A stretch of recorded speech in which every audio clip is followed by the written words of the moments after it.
Welcome to the class ಮಕ್ಕಳೇ. ಮುಂದಿನ ಪ್ರಶ್ನೆ ನೋಡಿ, 4, 9, 5 ಇವುಗಳ ಲಸ ಎಷ್ಟು?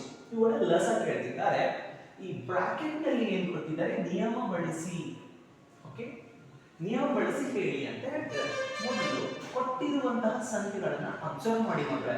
4, 9, 5. ಓಕೆ, ಈ 4, 9, 5 ನೀವು ಗಮನಿಸಿದಾಗ ಇವುಗಳು ಸಹ ಅವಿಭಾಜ್ಯ ಸಂಖ್ಯೆಗಳಾಗಿವೆ ಮಕ್ಕಳೇ. ಓಕೆ, ಸಹ ಅವಿಭಾಜ್ಯ ಸಂಖ್ಯೆಗಳು ಆಗಿವೆ. ಓಕೆ,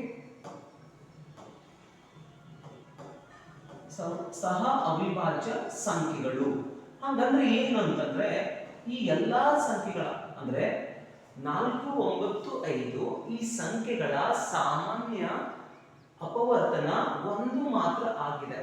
ಅಂತಹ ಸಂಖ್ಯೆಗಳಿಗೆ ಸಹ ಅವಿಭಾಜ್ಯ ಸಂಖ್ಯೆಗಳು ಅಂತ ಕರೀತಾರೆ.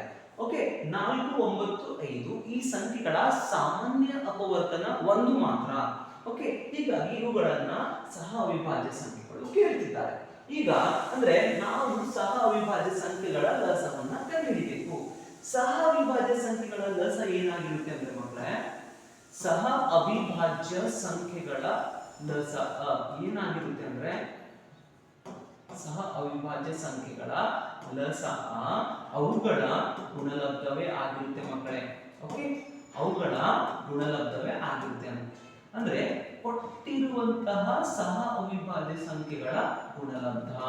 ಓಕೆ, ಸಿ ಅಂದ್ರೆ ಯಾವ್ಯಾವ ಸಂಖ್ಯೆಗಳು ಕೊಟ್ಟಿದ್ದಾರಲ್ವಾ ಅವುಗಳನ್ನ ಗುಣಿಸಿ ಬಂದಿರುವಂತಹ ಗುಣಲಬ್ಧನೇ ಲಸ.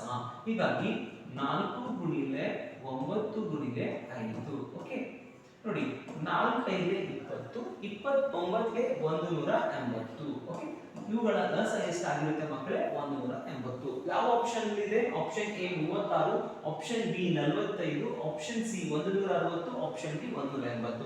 ಹೀಗಾಗಿ ಆಪ್ಷನ್ ಡಿ ಸರಿಯಾದ ಉತ್ತರ ಆಗಿರುತ್ತೆ.